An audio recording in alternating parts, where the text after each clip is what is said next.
Hey everybody, Chad here.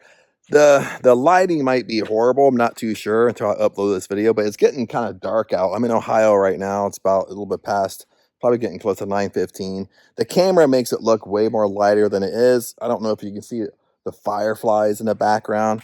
There's a ton of fireflies out. That's why I came out. Let Bo run around, but then I started noticing all the fireflies. Uh, and this has to do with manifesting, why you have trouble manifesting. And you might be thinking, well, Chad, how does fireflies relate to manifesting? But, well, one of the things I kind of been working on, I've been working on for a while now, is that really truly being in the moment.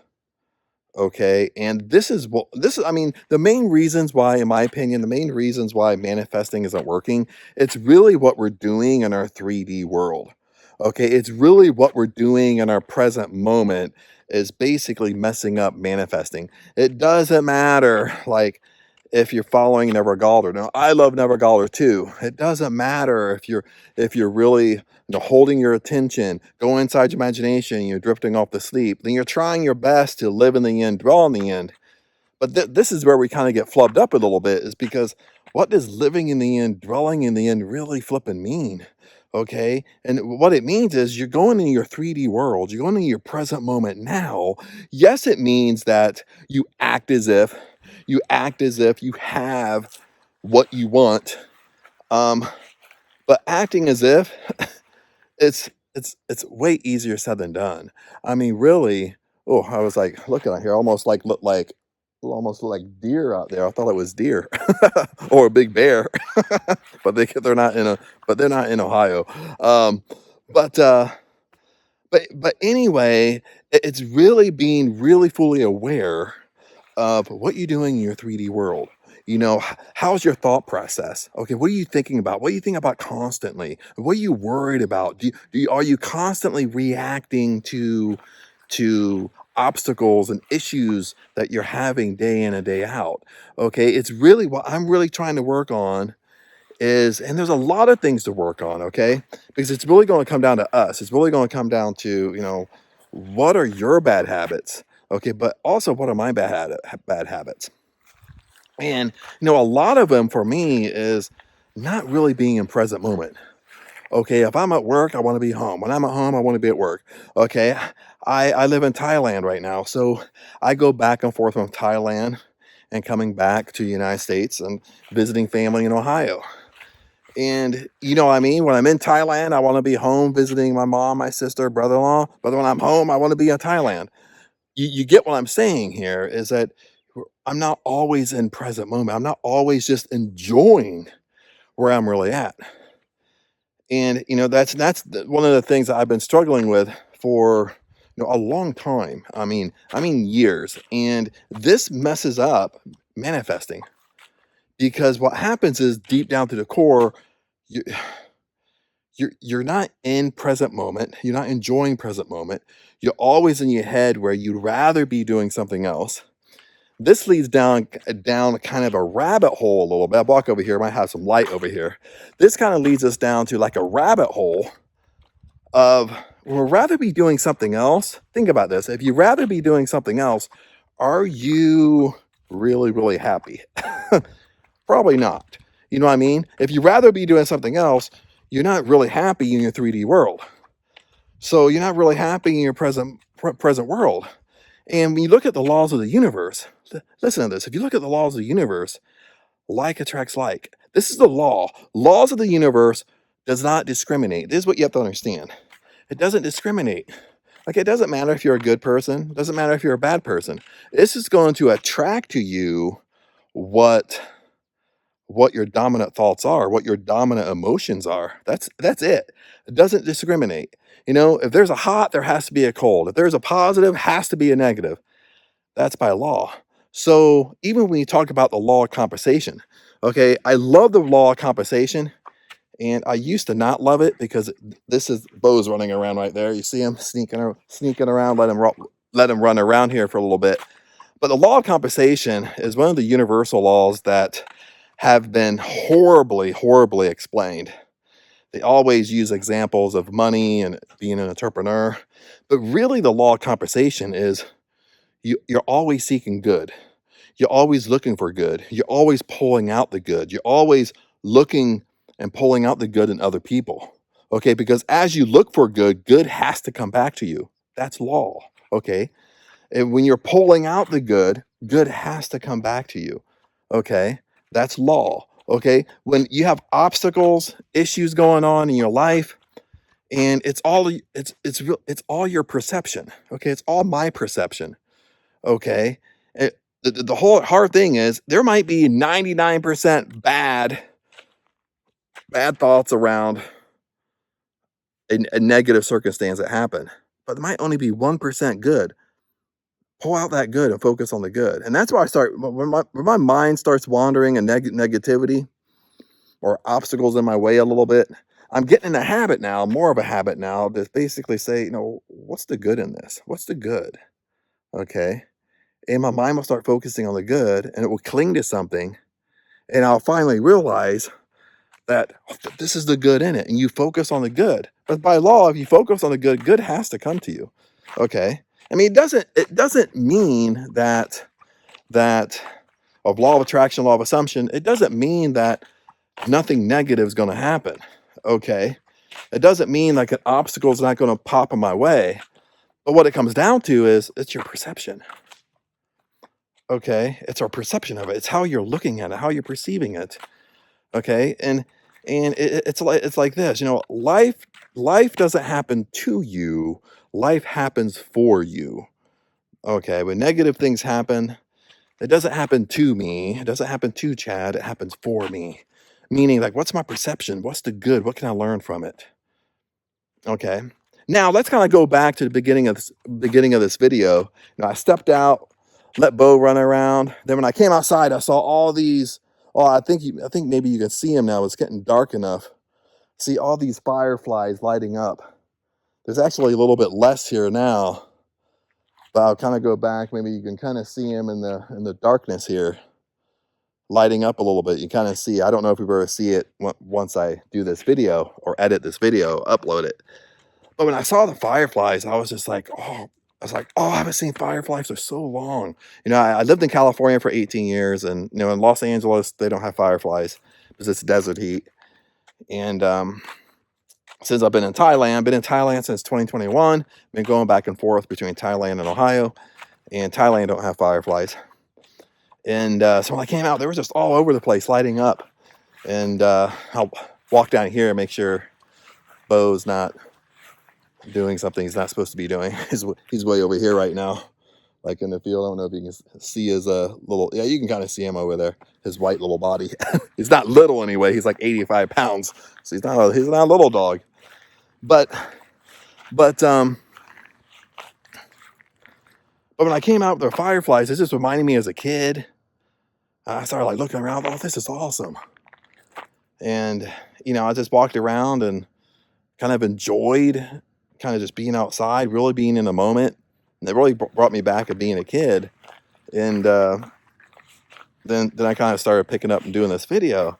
But that's why I kind of been working on, my friends, my YouTube family and stuff like that, is because it's really about, yes, when we go back to Neville Goddard, let's go back to Neville Goddard here for a second.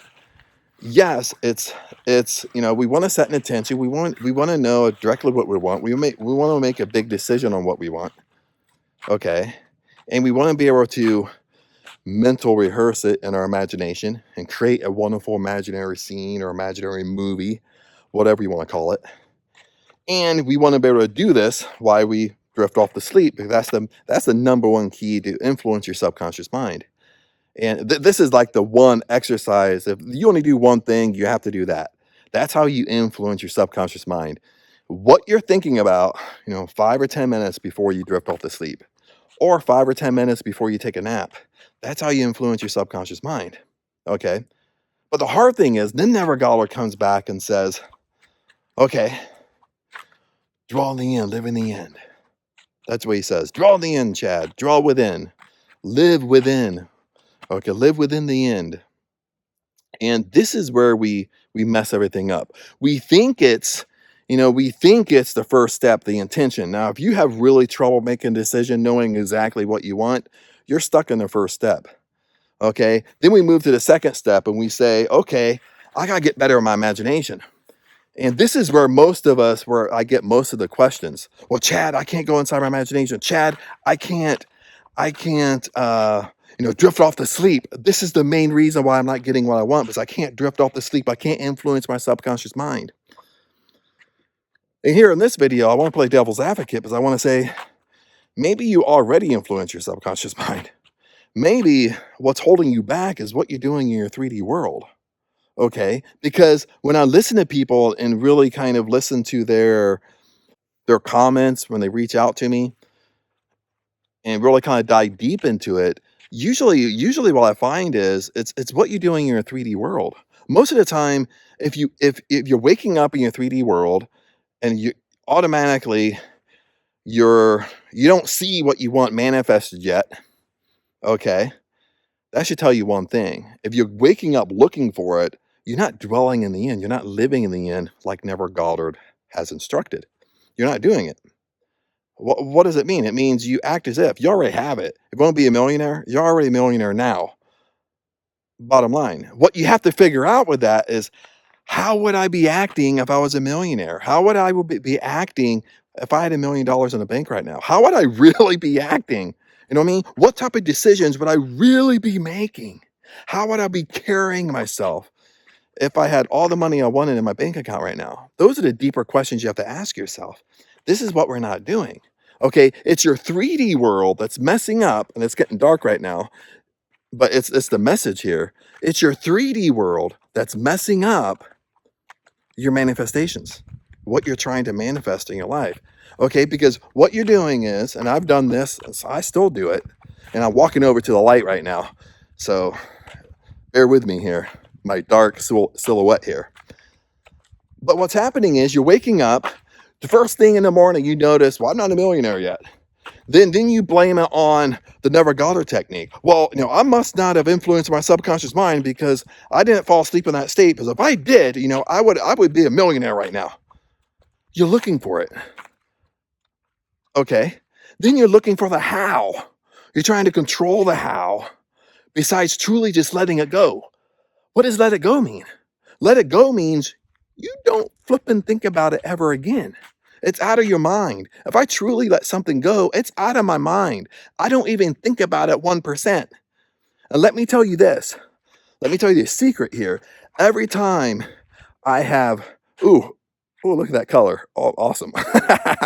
But every time I have manifested what I wanted, the key the key thing I can go back and say, yes, I've done a never Goddard technique. Yes, I influence my subconscious mind, but in my 3D world, I've completely let it go.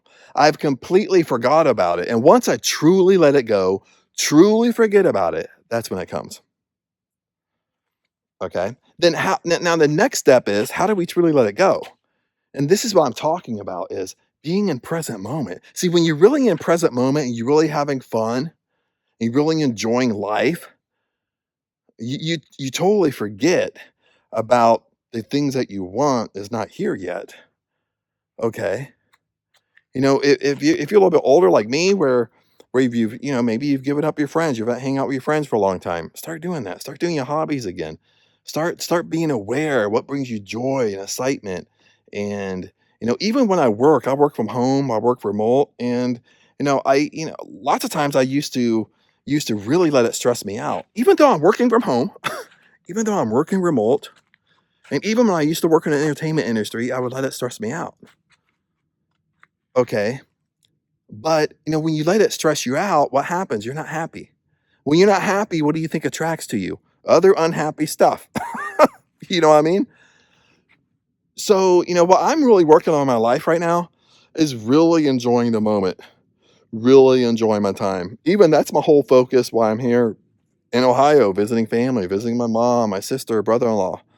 is really enjoying the moment, really enjoying spending time with my mom, spending time with my brother-in-law, my sister, my nephew.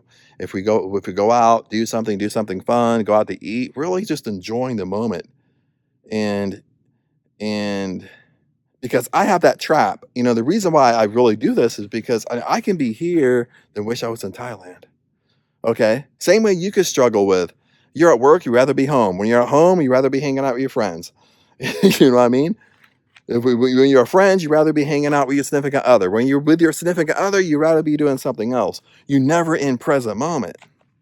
And that leads to deep down to the root cause, that leads to unhappiness. That leads to you're just not overall happy. And I know it sounds so simple, but it's so simple, we don't do it. This stuff is, this, I mean, conceptually it sounds easy to do, but it's really not. I'll be honest with you. It's really not because our bad habits we've been doing, I'm in my 40s. So my bad habits, dude, I've been doing since I was 10 years old, probably a young teenager. Some of them since I was like probably 6 or 7, as far as you talk about mental habits or mental thinking. So, it's easier said than done. Okay. It takes work. You're not going to wake up and, and, uh, and be able to just be in the moment the whole entire day when you've never done it for the last 10 years. Okay. But if you work at it a little bit each day, you'll get better and better and better at it. And one day you'll wake up and you'll find that "Dude, I'm just overall happy. I'm just overall enjoying life." And when you're overall happy and when you're overall enjoying life, things start coming to you. Your intentions start coming to you. You understand? Because if you enjoy life, joy has to come to you. Bottom line. So, this is more of a heart to heart talk. It's not like great in the lighting as it is dark out.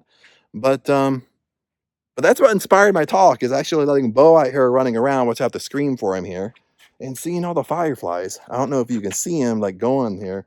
They used to when I first came out. Oh my goodness, they were all over the place, like all over. It's like and it just reminding me as a kid.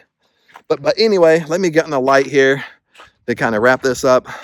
But anyway, blessings to you. Hang in there. Whatever you want will come to you. Remember that. Whatever you want by law has to come to you. It has to. Okay. But we just get in the way of it. And the simple fix, to keep it simple, is start enjoying life. That's it. Start enjoying life. You're too attached to the outcome. You're too attached to what you want. And I didn't bring up that either. That's a whole nother thing. Is when we're constantly think about what we want, we constantly think about our intention, like Never Goddard, is that we grow attached to it, and then it becomes an obsession. Then it becomes like an unhealthy attachment. And until we really truly learn to let it go and live in the end, it's we're going to hold ourselves back. And again, one way to do this is learning to be in present moment, learning to be happy, learning to focus on and enjoying life. Bottom line. But other than that, my friends, blessings to you. Remember, I love you guys. And comment below if you have any questions, and I'll see you in the next video.